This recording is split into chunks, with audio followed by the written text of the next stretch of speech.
Selamat pagi pemirsa, apa kabar Anda hari ini? Senang sekali dapat menjumpai Anda dalam Berita Papua hari ini. Saya Yuni Rumbara bersama tim redaksi telah menyiapkan sejumlah berita menarik dan aktual bagi Anda. Berikut 3 berita utama. Seorang warga Yaukimo dianiaya orang tak dikenal di depan gereja Siloam.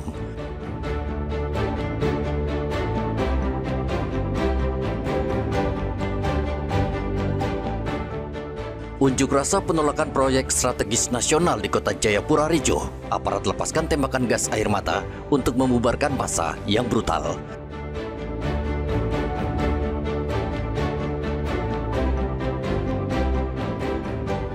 Edarkan sabu-sabu dan tembakau sintetis di Kabupaten Mimika. 2 pemuda dibekuk polisi.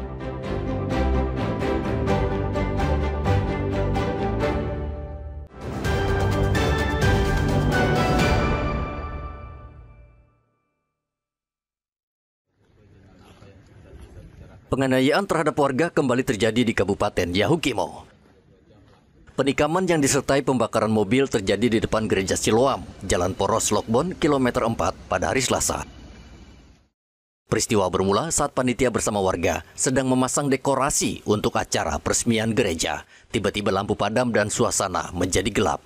Dalam kondisi tersebut, warga berlarian dari arah jalan raya menuju gereja. Di tengah kepanikan, seorang warga menjadi korban penikaman oleh orang tak dikenal. Korban tergeletak bersimbah darah di samping gereja, sementara 1 unit mobil pick-up di lokasi kejadian terbakar. Korban kemudian segera dievakuasi ke rumah sakit DKI, namun nyawanya sudah tidak tertolong.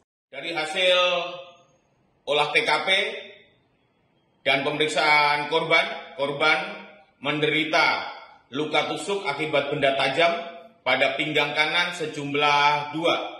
Hingga saat ini, Polres Yaukimo telah melaksanakan olah TKP, mengamankan barang bukti, salah satunya 1 unit kendaraan pickup dalam kondisi hangus terbakar, dan berkoordinasi dengan aparat keamanan lainnya untuk mengungkap kejadian atau peristiwa tindak pidana yang terjadi ini.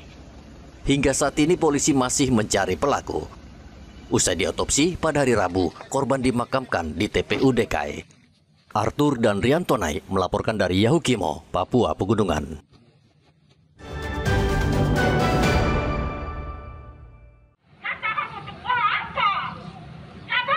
Unjuk rasa penolakan proyek strategis nasional yang digelar mahasiswa dari berbagai universitas di Kota Jayapura berakhir ricuh.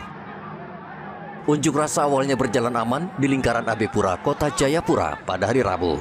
Namun karena pengunjuk rasa memblokade jalan utama, membuat aparat mengambil tindakan karena sudah mengganggu aktivitas umum. Kericuhan juga terjadi ketika polisi yang mencoba memindahkan massa mendapat pelemparan sehingga situasi menjadi ricuh. Tembakan gas air mata dilepaskan untuk menghalau massa yang beringas karena melempar aparat dengan batu. Jadi pembubaran yang disertai dengan pelemparan kepada petugas oleh massa pendemo. Dalam hasil tersebut, korban material yang dialami oleh Polri itu ada 1 anggota yang terkonfirmasi sementara di Kabupaten Bayangkara. Untuk 2 unit mobil patroli rusak, kaca 1, yang satunya pengerusakan disertai dengan pembakaran trek. Ada juga 1 unit kendaraan dari PDM yang memang sempat dibakar, namun bisa dipadamkan. Artinya untuk masyarakat sendiri ada 2 yang memang diamankan pada saat pembubaran massa. Di sisi lain juga ada korban daripada masyarakat sipil yang kena dampak daripada pelemparan oleh massa. Ada 2 di Rumah Sakit Bayangkara, yang satunya diamuk oleh massa dengan menggunakan benda tumpul kayu. Kalau untuk material, selain mobil juga kan ada beberapa tempat jualan mama-mama yang dirusak dan dibakar oleh massa. Polisi berhasil memukul mundur mahasiswa ke arah Jalan Biak. Mengantisipasi aksi susulan, Polres juga menambah personel di sekitar lingkaran AB Pura. Akibat kericuhan ini, sejumlah kendaraan polisi rusak karena dilempar pengunjuk rasa. Polisi mengatakan unjuk rasa tidak dilarang, namun harus dilakukan sesuai aturan dan tidak boleh mengganggu aktivitas umum. Riantonai melaporkan dari Kota Jayapura, Papua.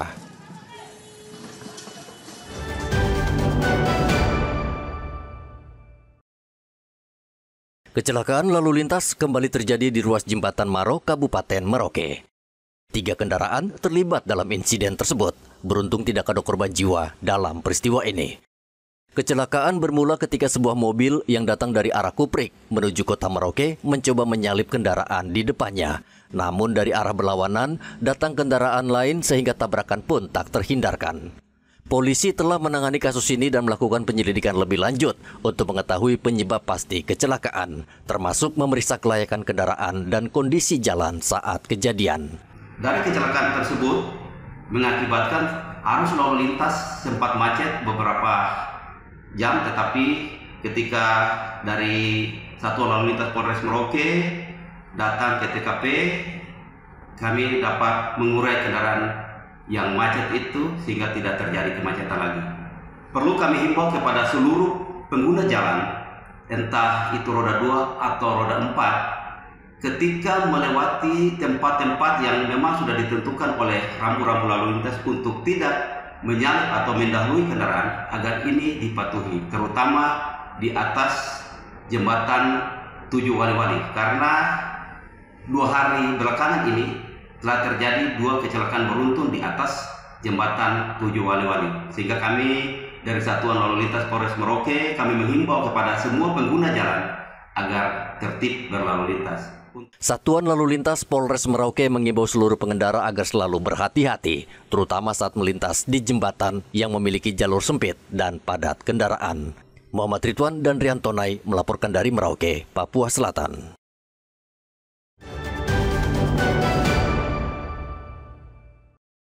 MF dan SR harus mempertanggungjawabkan perbuatannya di hadapan penyidik Polres Mimika pada hari Selasa. Keduanya diringkus polisi pada pekan lalu karena mengedarkan narkoba dan tembakau sintetis. Dari tangan kedua pelaku, polisi menemukan barang bukti dan sepeda motor yang digunakan untuk bertransaksi. Kasat Narkoba Polres Mimika AKP Matineta mengatakan kedua pelaku sudah lama mengedarkan narkoba dan sasaran utama pelaku adalah kalangan muda-mudi. Dengan jumlah kemarin tembakau sintetis yaitu 4 paket plastik kecil berwarna bening yang berisikan tembakau sintetis dan 1 plastik bening kecil yang berisikan juga tembakau sintetis. Sedangkan barang bukti berikutnya yaitu 4 pipet bening berisikan tembakau sintetis dan 1 kantong plastik yang berisikan bahan yaitu bahan tembakau sintetis dan 1 botol berukuran 10 ml itu cairan yang digunakan untuk bahan tembakau sintetis dan 1 unit motor yang digunakan untuk mengedarkan narkoba. Polisi saat ini masih mengembangkan kasus ini untuk mencari tahu siapa pemasok narkoba dan tembakau sintetis di Kabupaten Mimika. Keduanya dijerat dengan Undang-Undang Narkotika dan terancam hukuman penjara 7 tahun. Igobat Momolin dan Riantonai melaporkan dari Mimika, Papua Tengah.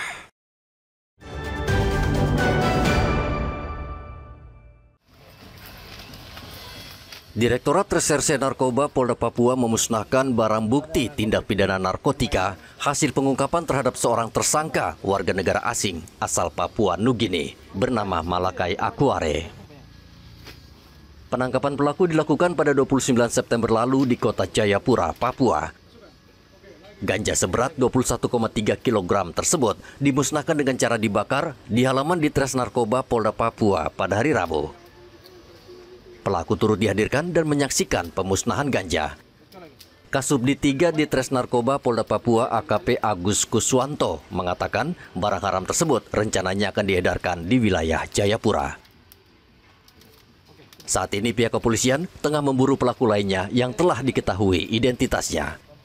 Barang bukti 21 kg ini merupakan kelanjutan proses penyidikan dari kasus Malaiki yang kita tangkap pada hari Senin tanggal 29 kemarin September, hari Senin tanggal 29 September sekitar jam 8.30 di depan kantor distrik Jayapura Selatan. Jadi ini memang dari proses penyidikan kelanjutannya untuk kita lakukan pemusnahan, terus sebagian sudah kita kita sisihkan untuk jadikan barang bukti. Jadi barang bukti yang lain kita musnahkan sesuai dengan aturan hukum yang berlaku.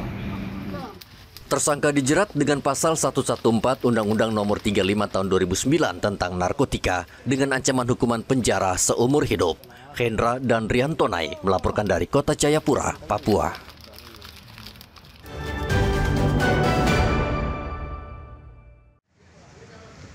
Dua anggota Polres Merauke kini tengah menjalani proses hukum dan sanksi kedinasan setelah terbukti menyalahgunakan senjata api dinas yang tidak sesuai dengan aturan kepolisian.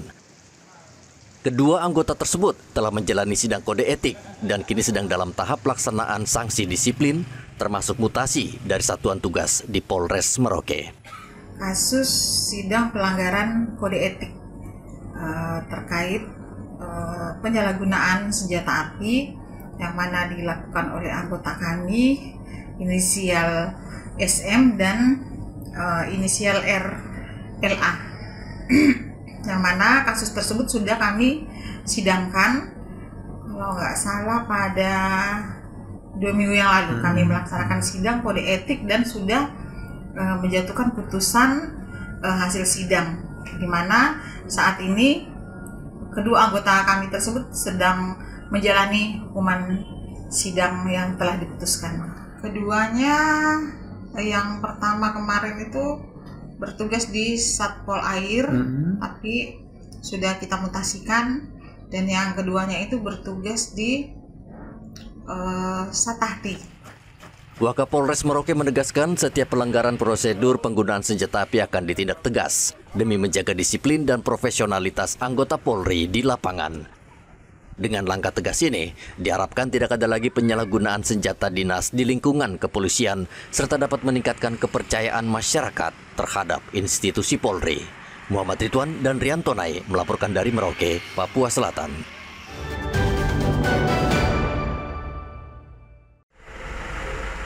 Setelah sempat terjadi kericuhan di SPBU karena pengendara tidak sabar mengantre, akhirnya situasi di SPBU Ahmad Yani sudah normal.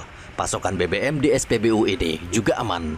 Meskipun pihak pengelola SPBU mengakui adanya keterlambatan suplai dari Pertamina, namun pelayanan di SPBU masih berjalan lancar tanpa antrean panjang. Kalau untuk keterlambatan dari pengiriman dari Pertamina, kita lihat ya, belum ada. Untuk waktunya untuk kita SPBU Ahmad Yani per hari 10 KL untuk biosolar. Kalau Pertalite tergantung dari kita punya stok, kalau memang berkurang dikirim ditambah jadi 15 KL. Untuk Pertamax setiap hari kita dapat 10 KL. Kalau tergantung dari antrian di sana, kalau memang cepat ya sekitar jam 8:30 atau jam 9 kita sudah dapat pengiriman dari sana. Dengan suplai yang tetap terjaga, masyarakat Merauke diharapkan tidak panik dan tetap menggunakan bahan bakar secara bijak. SPBU Merauke juga menjamin jika ada kelangkaan akan diinfokan kepada masyarakat terlebih dahulu lewat akun media sosial resmi Pertamina. Muhammad Ridwan dan Riantonai melaporkan dari Merauke, Papua Selatan.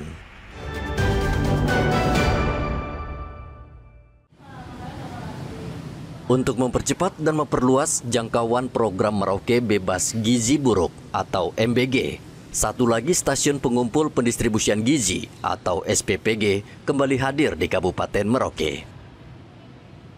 SPPG yang baru ini berlokasi di Jalan Misi Merauke dan menjadi titik pendistribusian utama untuk wilayah pendidikan di sekitar kawasan jalan pendidikan.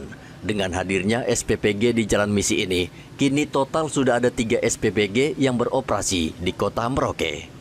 Tambahan dapur MBG bertujuan untuk memastikan distribusi bantuan gizi kepada masyarakat dan lembaga pendidikan berjalan lebih cepat dan merata. Total keseluruhan 3.745, cuma kita dari awal operasional bertahap. Di tahap pertama kita melayani 2.155, di tahap kedua 3.111 dan di tahap ketiga 3.745. Untuk wilayah-wilayah sekolah saja yang menjadi penerima 4, kawasan mana saja? Seputaran pendidikan dan Jalan Misi itu ada sekolah SMP 1, SMA 1, TK Pembina, SMK Antonius, SMP Michael dan SMP Negeri 2. 3 SPPG yang ada di Merauke ini belum bisa melayani seluruh anak di Merauke. BGN terus melakukan pembangunan dapur agar seluruh anak di Merauke mendapatkan MBG setiap hari. Muhammad Ridwan dan Riantonai melaporkan dari Merauke, Papua Selatan.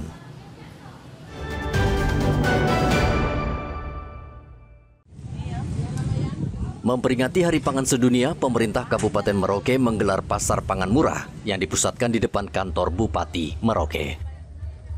Meski sempat diguyur hujan lebat, kegiatan ini tetap berlangsung dengan antusiasme sejumlah warga. Pasar pangan murah ini menyediakan berbagai kebutuhan pokok dengan harga di bawah pasaran. Di antaranya telur dijual Rp60 hingga Rp80.000 perak, sedikit lebih murah dibanding harga pasar yang mencapai Rp85.000 perak. Gula pasir dijual Rp19.000 per kilogram, lebih murah dari harga pasar Rp20 hingga Rp21.000. Sementara beras SPHP dijual Rp60.000 untuk kemasan 5 kg, di bawah harga pasar yang mencapai sekitar Rp67.000. Pemerintah caranya untuk bisa dari sisi ketersediaan dan juga untuk tingkat konsumsi yang baik, sehingga kita berharap dengan ketersediaan pangan yang ada, kemudian tingkat konsumsi masyarakat yang baik terkait keberagaman pangan, kita berharap bisa terlahir generasi-generasi yang cerdas, mungkin seperti itu, karena kita selalu mengatakan bahwa jaga pangan, jaga masa depan. Gerakan pangan murah ini ada 7 distributor besar ya, yang dalam arti ikut berpartisipasi, kemudian UMKM, ada UAP dan juga UMKM pendatang, dan juga ada beberapa pelaku ya yang kami hadirkan dalam rangka untuk dari sisi ketersediaan tadi ya. Dan mungkin kami punya dalam arti harga eceran, gimana jual eceran, harga distributor, mungkin seperti itu. Meski pengunjung tidak begitu ramai akibat cuaca hujan, namun pasar pangan murah ini tetap diharapkan dapat membantu masyarakat memperoleh bahan pangan dengan harga lebih terjangkau.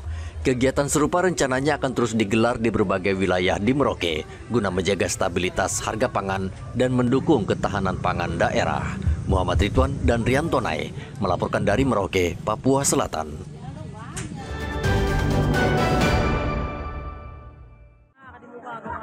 Festival Budaya dan Ekonomi Kreatif di Kabupaten Paniai berlangsung meriah. Festival budaya yang digelar di Dermaga Aikai Enarotali diikuti oleh perwakilan warga dari 24 distrik. Kegiatan ini juga melibatkan masyarakat dari 4 suku besar di Paniai, Sukume, Moni, Wolani, dan Ause. Perlombaan dayung perahu tradisional menjadi daya tarik utama bagi masyarakat yang membadati area festival. Perahu tradisional yang biasa digunakan warga menyeberang di danau kali ini digunakan untuk berlomba. Dalam situ kita angkat budaya-budaya kami yang terdiri dari 4 suku yang ada di 24 distrik. Yang pertama kita pertandingan merapen di setiap distrik. Terus yang kedua kita tarian adat suku Moni, Moni, Ulani, Auya di kantor dinas kebudayaan dan pariwisata.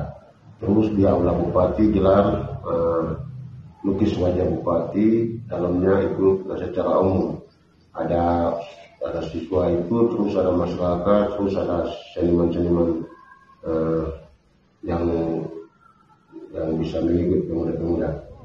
Selain pertunjukan lomba dan budaya, panitia juga menggelar lomba barapen atau yang biasa dikenal dengan bakar batu.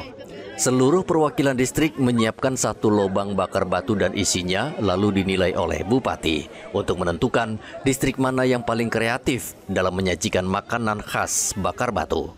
Arthur dan Riantonai melaporkan dari Kabupaten Paniai, Papua Tengah. Informasi tadi sekaligus menutup jumpa kita dalam berita Papua hari ini. Akhir kata, saya Yunirum Barar bersama tim redaksi yang bertugas mengucapkan terima kasih atas perhatian Anda. Selamat pagi, Wanyambe.